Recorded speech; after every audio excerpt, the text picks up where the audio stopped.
Before I Go to Sleep sees Nicole Kidman playing a woman who, after suffering a severe attack by an unknown assailant, a horrific attack, had developed a condition whereby each time she goes to sleep, the following morning when she wakes up, she forgets what has happened in her life for the past 10 years. So it's left to her husband each morning, each day, to fill in the blanks. So the husband, as played brilliantly by Colin Firth, has to deal with the fallout from this condition.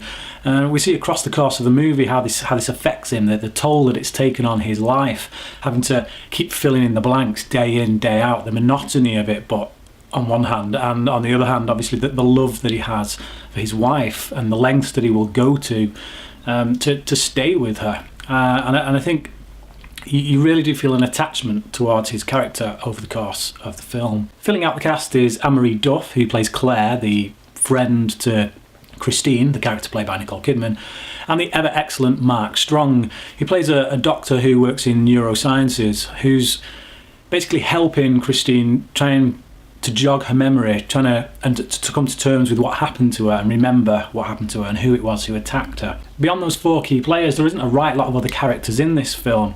And from the outset, that does kind of leave you with very few options as to who it could be who actually attacked Christine. As a result, it's quite a feat that the film does keep you guessing for quite some time. Is it the husband? Is it the best friend?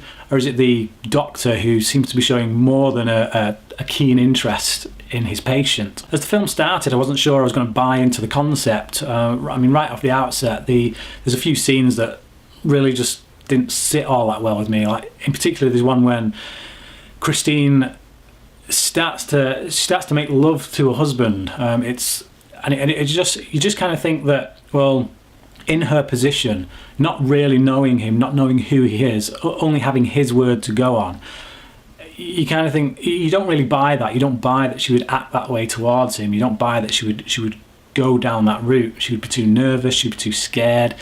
She'd be too confused. So for her character to do that kind of left me sitting there thinking, well, no. But that scene does allow her character to have a memory jogged in a specific way. So it serves a function more than anything else, but it's not really believable in the respect of the characters. But other than that, the amnesia side of things was handled pretty well. We do get a sense of the devastation that it causes in the lives of both Christine and particularly her husband. The weight upon his shoulders of responsibility that he has towards his wife, towards his family, is really tangible. As with any thriller like this, there's a twist in the tale, and I think the degree to which you can get on board with the twist will determine how much you actually like this film.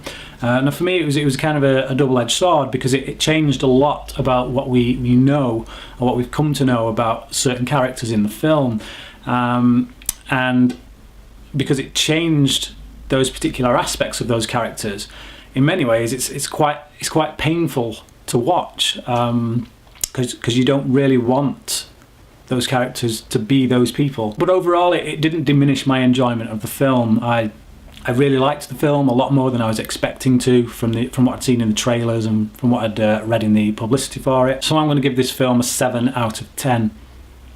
Have you seen the film? And if so, did you like it? And did you like the twist? Or, unlike me, did you feel it didn't make narrative sense? Comment below and let me know what you thought. And until next time, thanks for watching.